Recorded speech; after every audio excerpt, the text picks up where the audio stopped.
Olá! Que Deus abençoe a sua terça-feira poderosamente.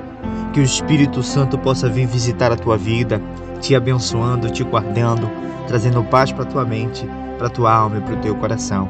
É chegado o alívio da parte do Senhor para a tua vida.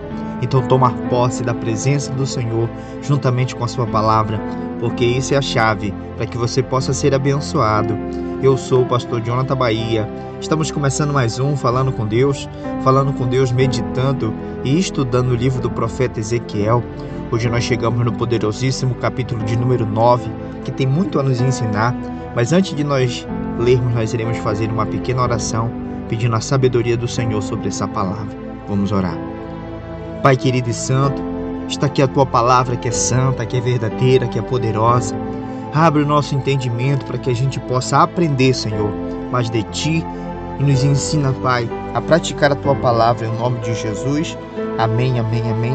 A partir do verso 1 a gente vai por parte para que você possa entender. Do 1 até o 4 por enquanto, diz assim: Então me gritou aos ouvidos com grande voz dizendo: Fazei chegar os intendentes da cidade, cada um com as suas armas destruidoras nas mãos. Eis que vinham 6 homens ao caminho da porta superior, que olha para o norte, e cada um com a sua arma destruidora na mão. Entre eles um homem vestido de linho com um tinteiro de escrivão na sua cintura. Entraram e se puseram junto ao altar de bronze. E a glória de Israel se levantou sobre o querubim, sobre a qual estava, indo até a entrada da casa. Clamou ao homem vestido de linho, que tinha tinteiro de escrivão na sua cintura, e disse-lhe o Senhor: Passa pelo meio da cidade, pelo meio de Jerusalém, e marca com um sinal na testa os homens que suspiram e gemem, por causa de todas as abominações que se cometem no meio dela. Diga glória a Deus. Aqui o profeta Ezequiel, ele está em um tempo de reclusão, ele está num tempo de retiro, fazendo a vontade do Senhor. Interessante que Ezequiel ele está a milhares de quilômetros de Jerusalém, porque ele já está na Babilônia, na beira de um rio chamado Quebar, profetizando e fazendo aquilo que iria acontecer em Jerusalém. Então, quando ele coloca um tijolo representando a cidade, ele coloca sobre esse tijolo um muro que representava as muralhas, e ali Deus começa a mandar ele fazer atos proféticos, e ele começa a ter visão de tudo que acontecia em Jerusalém, apesar de estar longe. E diz a palavra do Senhor que nessa visão que ele teve a visão de 6 homens, na verdade 7. 6 tinham armas mortíferas nas mãos, que representavam o juízo de Deus. Aqueles anjos representando com forma humana, eles representavam a destruição, a desobediência do povo que vinha desobedecendo ao Senhor, e por isso eles iriam experimentar da mão poderosa do Senhor.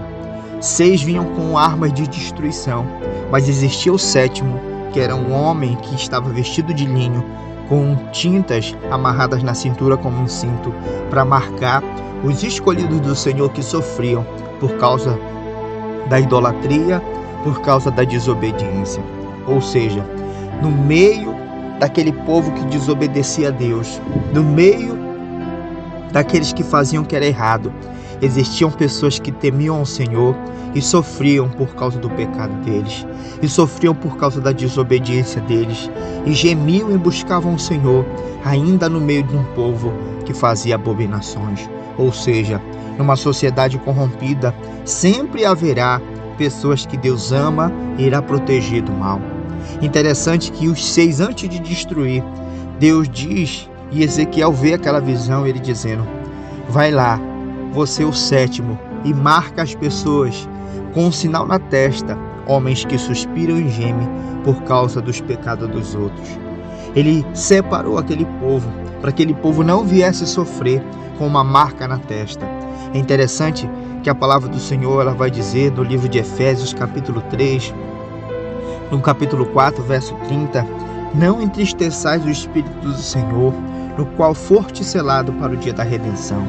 Ou seja, O Espírito Santo é representado aqui por aquele homem de linho que marca, que livra, que protege os seus escolhidos. Talvez você esteja pensando assim: pastor, eu estou passando um tempo de tribulação, de luta, de sofrimento. Pastor, eu já vi muitas pessoas morrer de Covid, eu já vi muitas pessoas passarem necessidade no meio desse tempo de tribulação, de luta. Mas Deus hoje Ele manda te dizer que da mesma forma que os anjos da destruição de Deus estão descendo juízo sobre muitas vidas, também existe o Espírito Santo, o homem de branco, o homem de linho, para marcar a tua testa e te livrar do mal, para marcar e te dizer: filho, tu é meu, tu vai passar por tudo isso e no final de tudo isso eu irei te exaltar. Deus hoje Ele manda e dá ordem a respeito aos seus anjos para te guardarem de todo mal. E em contraste com isso, no versículo 5 ele diz: e os outros disse, ouvindo, passai pelo meio da cidade, fere, porque não poupe o vosso olho, e nem vos compadeceis. Matai, versículo 6, matai os velhos, os jovens, as virgens, as mulheres, e exterminai todo homem que tiver o sinal, que não tiver o sinal. Vos chegueis, começai pelo santuário, e começaram pelos homens mais velhos que estavam diante da casa. Interessante nessa palavra que o santuário era o templo do Senhor, onde nós lemos ontem que as pessoas do santuário eram os primeiros que adoravam outros deuses, inclusive Tamuz, Ázera e muitos outros deuses. Então o juízo de Deus ele começou pelos pastores, pelos sacerdotes, pelos sumos sacerdotes, pelos levitas e pelos velhos. Por quê? Porque aquele povo influenciava o povo a pecar. Talvez você esteja numa igreja que só fala de dinheiro. Talvez você esteja no ministério que não ajuda ninguém, mas se preocupa em construir muitos templos, muitas coisas, mas de ensinar o povo a verdade não ensina. Deus hoje ele manda te dizer: descansa o teu coração, porque no dia do juízo, aqueles pastores, aqueles que ensinaram errado, eles irão provar do juízo do Senhor. Deus hoje ele manda te dizer, versículo 7, dizei, contaminai a casa, enchei de atos de mortos, e saíram e feriram a cidade. Sucedeu que, pois, havendo ferido, ficando eu sozinho, caí sobre a face e clamei e disse: Senhor, por que acaso destruais todo o restante de Israel, derramando a sua indignação em Jerusalém? Então disse: a maldade da casa de Israel de Judá é gravíssima, e a terra se encheu de sangue, e a cidade se encheu de perversidade, porque dizem: o Senhor nos abandonou e não vê. Pois também quando eu a mim não poupará o meu olho, e nem compadecerei sobre a cabeça deles, e recaiu seu caminho. O último versículo: eis que um homem estava vestido de linho, cuja cintura estava o tinteiro, tornou com a resposta dizendo: fiz como eu mandar-te, como o Senhor mandar-te. Aqui diz a palavra do Senhor que quando ele viu aqueles seis personagens, aqueles 6 anjos que representavam a destruição, destruiu todo Israel e não ficou ninguém, só ficou Ezequiel. E ele disse: Senhor, porque o Senhor destruiu todo o mundo? Porque grande foi a maldade dos habitantes de Jerusalém. E diz a palavra do Senhor que quando terminou tudo, aquele que estava com a caneta nas mãos, com o tinteiro, que era um homem vestido de linho, ele disse: Senhor, fiz como o Senhor mandou. Aqui nós vemos um retrato do que irá acontecer no grande dia do juízo. Aqueles que não forem selados pelo Espírito Santo, com arrependimento, com súplica, com humilhação, eles serão destruídos, e grande será a destruição na terra. Pastor, o que é que eu preciso fazer para não experimentar disso? Você precisa buscar a presença do Senhor. Você precisa vigiar com as suas palavras, com as suas ações, estar sempre em remissão diante de Deus, pedindo perdão. Aonde você estiver, eu quero unir minha fé com a tua fé, a minha oração com a tua oração, e nós iremos falar com Deus. Senhor, nosso Deus e nosso Pai, Ezequiel, meu Deus, não queria estar vivendo aquilo, mas ele viu, meu Deus, o que iria acontecer com seus irmãos, com seus parentes, com seus amigos, com os conterrâneos que viviam em Jerusalém, por causa da desobediência. Eles experimentaram, meu Deus e meu Pai, toda sorte de maldade. Meu Deus, mas aqueles que foram selados, eles foram poupados de tudo aquilo. Meu Deus, nós queremos ser selados hoje, selado com teu Espírito, selado, meu Deus, com a tintura que o teu Santo Espírito colocava sobre a testa dele. nos livra da violência, nos livra, meu Deus e meu Pai, da doença, da enfermidade, do acidente.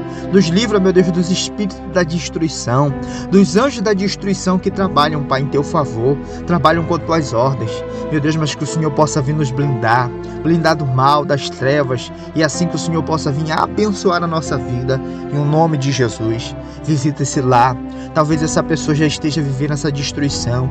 Meu Deus, o seu casamento já está destruído, sua vida financeira já está arruinada. Meu Deus, ele está vivendo, comendo o pior dessa terra. Mas assim, Pai, essa pessoa entendeu essa palavra, que ela precisa estar selada em obediência. Ela precisa estar selada na Tua vontade. Então nos sela, Senhor. Nos abençoa, Deus. E assim abre o nosso entendimento para que a gente possa aprender mais de Ti. Em o nome de Jesus. Amém. Amém, amém, amém. Se você crê, diz amém. Eu sou o pastor Jonathan Bahia. Esse foi o nosso Falando com Deus de hoje. Você que está aí do outro lado, está precisando de oração, de orientação espiritual, mande seu WhatsApp no número DDD 90 aí na frente, 999-24-9008. Mande seu nome, mande sua causa, que eu estarei orando por você, e é gratuito. Você que está aí do outro lado, está precisando de oração, né? Entre nesse WhatsApp. Pastor, eu queria ser um dizimista, um ofertante dessa obra, eu queria ajudar esse ministério. Eu sei que o Senhor trabalha do ano sexta, visitando, levando as pessoas no hospital, fazendo muitas atividades. Como é que eu faço, pastor? Você entra em contato no 91 na frente, 999-24-9008, e diga: pastor, eu quero ser um mantenedor dessa obra. Eu estarei mandando o número das contas, inclusive esse 9924-9008, 91 na frente. 91 na frente, 999-24-9008 é o número do Pix, no qual você pode fazer o seu Pix. Depois que você fizer, você mande para mim um comprovante e diga: pastor, coloque meu nome no óleo ungido e também no caderno de mantenedores. Que Deus te abençoe, fica na paz, e amanhã, se Jesus nos permitir, nós estaremos de volta no Falando com Deus.